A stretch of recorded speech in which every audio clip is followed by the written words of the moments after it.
Olá a todos. Tradicionalmente, o nosso webinar, gravado todas as semanas, quando nós apresentamos um tema muito pertinente até o fim do ano, né, Gabriel e Jeffter, e é sobre as alternativas que se tem para colocar dinheiro para ajudar nas despesas de 13º, férias, todas essas despesas que tem. Também a gente quer, nesse nosso webinar, falar um pouco sobre o que vem por aí, né, o planejamento para 2023, o que as empresas, no caso, têm que fazer, independente do presidente, do governo, de ações, né, ou seja, as questões para acelerar a competitividade das empresas. Não sei, o pessoal tem acompanhado, nós temos divulgado uma série de materiais falando sobre a questão da possibilidade de recuperar tributos pagos em duplicidade. Nós estamos falando tanto do Simples Nacional como do lucro real e presumido. Existe também, desde que o Supremo Tribunal Federal definiu que o ICM destacado da nota não faz parte da base de cálculo do PIS e COFINS. Recentemente, a gente levantou um belo valor aqui para uma empresa da região metropolitana do Alegre, no Rio Grande do Sul. E então são várias alternativas, né, que a gente pode, nós, PS Capital, uma forma de contribuição, proporcionar aos nossos clientes e estamos proporcionando. Jeff, como está o cenário do Simples Nacional nesse sentido? Bom, Saul, tudo bom, Saul, Gabriel?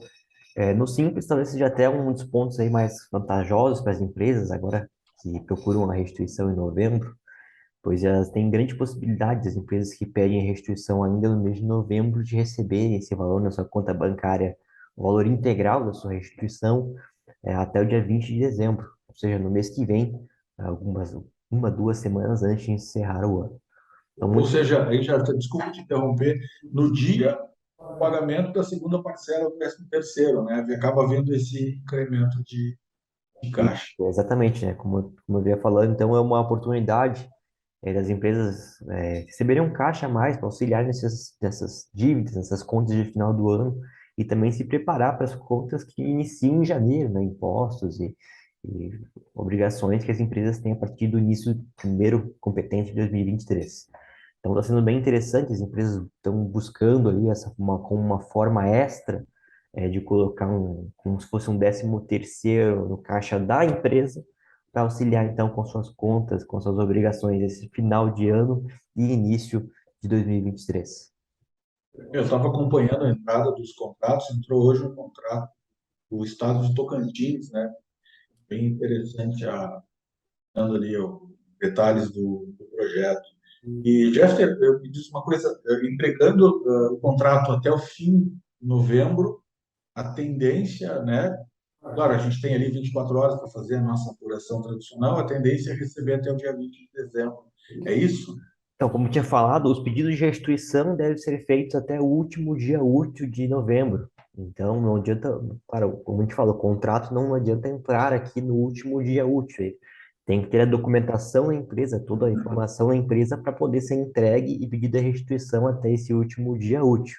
Por isso que é importante agora, neste meio de mês, até a última semana, perto da última semana do mês, a gente fazer os contatos, fazer as vendas para então ter um tempo hábil de recolher a documentação das empresas para conseguir entregar e sim a empresa ter possibilidade de receber no dia 20 de dezembro.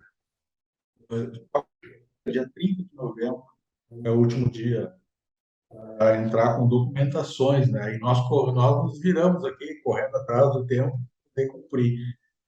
Não é prudente, né, Jefferson, porque teve um mês esse ano que, infelizmente, o site da Receita Federal saiu do ar.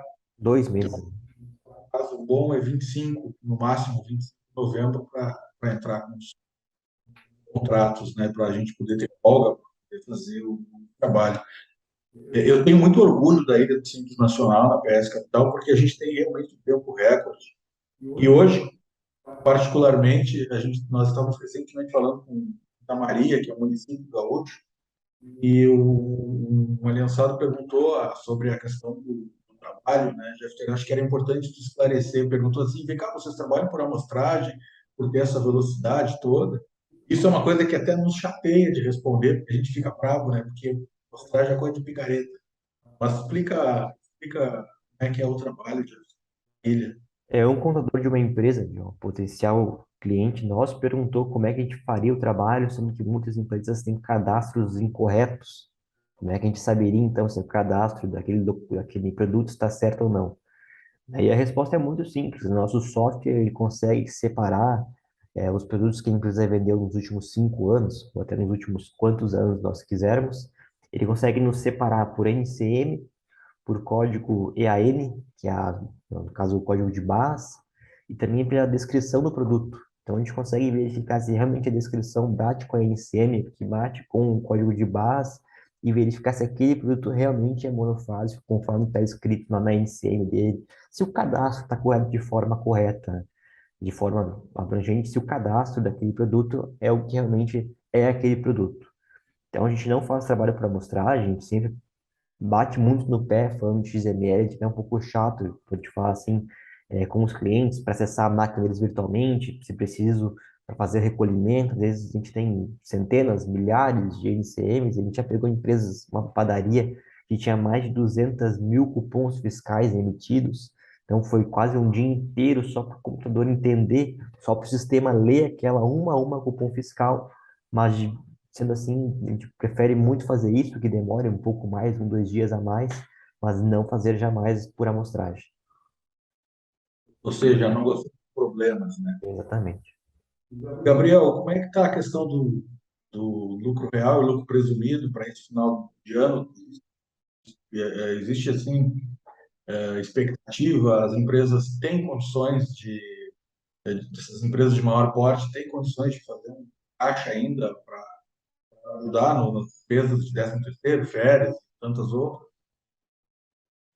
Boa tarde, Saul. Boa tarde, Jeffter. Pessoal que está nos assistindo aí do outro lado. A resposta é sim, Saul. Até a gente vem conversando sobre isso há bastante tempo, essas nossas alternativas de levar a economia tributária. Até tu comentou no início da tua fala sobre a exclusão do ICMS da base do PIS e da COFINS. É um trabalho que a gente vem realizando aí já há um tempo, né? Desde que o Supremo Tribunal Federal entendeu pela exclusão efetiva do ICMS da nota fiscal da base do PIS e da COFINS. Desde Então, essa maio é de uma. 2021. Desde maio de Exata, 2021. exatamente. Nessa data, o Supremo decidiu nesse sentido. E essa é uma das boas oportunidades que se tem de gerar caixa para as empresas que são tributadas pelo lucro real e também pelo lucro presumido. As empresas do lucro presumido, por adotarem esse regime, não podem apurar créditos de PIS e COFINS, mas lembrando que a exclusão do ICMS é uma redução na base de cálculo, não é a geração de um crédito tributário efetivo. Então, essa é uma das estratégias que nós estamos trabalhando aqui com alguns clientes, que tem dado bastante certo. E, além dessa oportunidade, existem outras tantas oportunidades para se economizar e gerar competitividade, como a gente comentou no início. E uma dessas frentes, que eu gosto bastante de frisar, até porque eu gosto bastante do tema, é o planejamento tributário. O planejamento tributário é uma ferramenta excelente para a economia de tributos e uma geração maior de caixa, de faturamento por parte das empresas. Quando a gente fala em planejamento tributário, alguns clientes acabam entendendo o planejamento como uma análise superficial dos regimes tributários que nós temos no Brasil hoje, que é o Simples Nacional, o lucro real, o lucro presumido, são os regimes ordinários que a legislação prevê. Mas as ferramentas de planejamento vão muito além disso. Pelo menos, no nosso entendimento, o planejamento é um planejamento mais robusto. São alternativas de planejamento, seja através de um regime especial de tributação, que a empresa não está se apropriando nesse momento, seja através de uma cisão parcial da empresa, alguma estratégia que vá de encontro a essa economia tributária em que não é explorada nesse momento. Então, é sempre bom frisar que o nosso planejamento ele é um pouquinho mais global, a gente chama de 4.0, justamente por isso, porque a gente pensa um pouco além dos regimes tributários. regimes tributários fazem parte da estratégia de planejamento, mas não terminam aí, até porque cada empresa tem a sua dinâmica, a sua estrutura de capital, a sua forma de trabalho, a sua atividade econômica. Então, dentro de cada empresa existe um universo de possibilidades tributárias que muitas vezes, pela nossa experiência, não são essas oportunidades não são tão bem exploradas. E em função da atividade da empresa, muitas atividades, a parte tributária ela é essencial para uma saúde financeira e perpetuação daquela empresa no mercado. E a gente pensa muito nisso, até, por exemplo, setor de supermercados que a gente trabalha aqui, a parte tributária é essencial para a competitividade da empresa. O varejo, de uma forma geral, o varejo de consumo cíclico, né? Até porque, né, Gabriel, a margem de lucro é muito pequena. Muito Então, pequena. o ROI fica, muitas vezes, o ROI fica em 1,5%, 2% é uma mágica, né? Quando muito bem Ah, administrado. exato, então é muito, qualquer detalhe tributário é importante. E aí, falando nessa área do supermercado, qualquer faturamento, 150, 200 mil por mês, já habilita a empresa a estar no lucro, a pensar em lucro real, para pagar menos imposto, o que quebra o paradigma, né, de que a empresa do Simples Nacional paga menos imposto. A gente tem visto na Exatamente. prática, tem muita empresa de serviço, no lucro presumido, pagando bem menos imposto que estando no Simples Nacional. Mesmo ampliando agora, o governo está para ampliar o limite nacional para 8 milhões e 900, se eu não me engano. Mesmo assim, tem a ciência do melhor planejamento tributário. Quando tu fala em planejamento tributário, entenda-se, a gente não só olha o cenário tributário, esses projetos são coordenados, a gente também olha o planejamento estratégico da empresa, ou seja, onde é que ela quer chegar. E nesse cenário que está hoje, por exemplo, o Brasil está um mar revolto. Primeiro, porque o mês de novembro nós temos dois feriados, isso desafia a maioria dos negócios, né? São 2 dias a menos para trabalhar. Dia 2 de finados, que já passou, e a semana que vem, no dia 15. Além disso, nós temos, se eu não me engano, Jeff, dia 20, a abertura da Copa do Mundo, né? Aí o Brasil joga, se eu não me engano, dia 24, 28, e aí já estamos lá em dezembro, e aí terminou a primeira, 2 de dezembro, se eu não me engano, terminou a primeira fase da Copa do Mundo. E aí começa a chegar também os últimos 10, 15 dias, para a maioria das empresas que não vende cerveja, aqui no Sul, carne e coisa, ou seja, impacta muito o resultado financeiro. Ele tem que pagar 13º, férias, ou seja, é um, é um mar revolto, testa o empreendedor, né, o bom marinheiro, para levar o navio nessas águas revoltas. Né? Como se não bastasse, janeiro, a princípio, teremos. O Brasil também está nessas questões de bloqueio, mas, a princípio, temos uma posse em janeiro, fevereiro, os novos deputados vêm também, e aí nós temos um novo cenário no Brasil, onde nós vamos, então, ter que nos adaptar à realidade daquilo que a política presidencial. E aí, muito importante, eu estava saindo a escalação da seleção brasileira e eu estava comentando, eu quero ver a escalação dos ministros, né? Porque pelos ministros que a gente vai saber como é que vai ficar a economia. Então, e como é que vai ficar o país em termos de gestão, política meio ambiente, política social, e tudo isso que influencia na gestão de uma empresa. Então, realmente, o planejamento hoje ele é uma ferramenta de sobrevivência do negócio. E pelo que tu fala, Gabriel, que a gente vê muito, a gente começa o planejamento pela definição do regime tributário, para depois, então, começar a ver outras nuances dentro da empresa. Isso é uma mudança de paradigma muito interessante em termos de gestão das empresas. Eu Certo? até iria mais longe, Saúl, diria que o nosso planejamento ele é até por isso que eu gosto bastante, eu particularmente, todos nós gostamos, mas eu me interesso muito pelo tema, em função de ser um trabalho preventivo. Além de apontar possíveis economias estratégias de economia tributária, estratégias de crescimento da margem operacional da empresa. Além de apontar tudo isso, nós também fazemos um trabalho de prevenção a futuras e eventuais autuações por parte das receitas.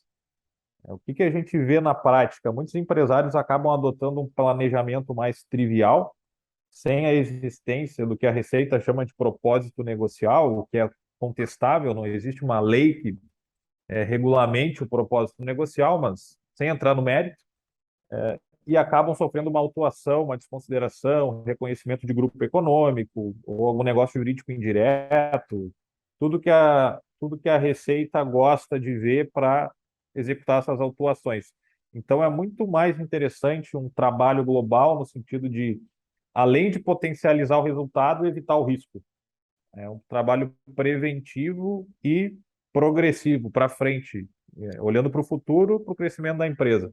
Então, ao meu ver, é um trabalho essencial para quem quer crescer no mercado de forma consolidada. Sim, e encerrando, né, encaminhando para o encerramento, Gabriel, começaste a falar sobre o aproveitamento de crédito agora, curto prazo, curtíssimo prazo, até o fim do ano, né? Nós estamos entregando alguns contratos essa semana, empresa de lucro presumido e real, e o crédito, isso é importante dizer, o crédito de PIS/COFINS, que vence dia 25, por exemplo, ele vai poder ser compensado já esse mês, desde que tenha uma agilidade da parte contábil para fazer, para fazer a devida retificação, né, para que consiga, então, já economizar agora. Então, é curtíssimo prazo, e eu gosto muito da área administrativa, exatamente por isso, né? Porque até o crédito líquido certo, existe um instituto da compensação, previsto no Código Civil e previsto também no Código Tributário, e aí, a partir disso, a empresa já pode se beneficiar e utilizar o dinheiro que ela ia pagar no imposto para pagar ali colaborador, né, e todas as outras despesas que, inclusive, a gente tem visto muito melhorias de voluptuárias, né, melhorias de ambientação mesmo, investimento em fachada, investimento na questão da loja, ou seja, um trabalho muito que dá muita satisfação, pelo menos para mim e para todos nós aqui, né, que a gente vê a empresa usando um dinheiro que já tinha sido pago, podendo recuperar e reinvestir no negócio. Traz muita solidez. Considerações finais, Jeffter? Eu acho que sem muitas considerações, né? Só reforçando sobre isso, a importância dessa programação, desse planejamento também, da própria recuperação para auxiliar no final do ano. A gente fica à disposição aí, do que for preciso aí para ajudar as empresas e também nossos aliançados. Legal. Gabriel? Bom, da minha parte, eu só reitero aí o que foi dito. Até o Jeffter comentou bem agora, esse período de planejamento, a gente sempre pauta de outubro em diante, até em função da virada do ano calendário do exercício, que é o prazo ali, início do ano, que as empresas têm para optar por um novo regime, se for o caso, já fazer algum ajuste societário, de transformação da empresa de uma forma geral. Então, eu acredito que esse é o principal momento do ano para se pensar no próximo ano, obviamente, e nos próximos anos que virão aí de mercado de empresa. A gente fica à disposição aí de qualquer aliançado, parceiros de negócio, para conseguir executar esses trabalhos a tempo de entregar ao cliente essas estratégias. Então, tá, muito obrigado. Acredito que foi bastante esclarecedor o nosso webinar, falando então de mercados até o final de 2022, planejamento 2023. Boa semana a todos e até o próximo webinar da PS Capital. Grande abraço. Tchau, tchau. Obrigado, um abraço, tchau, tchau.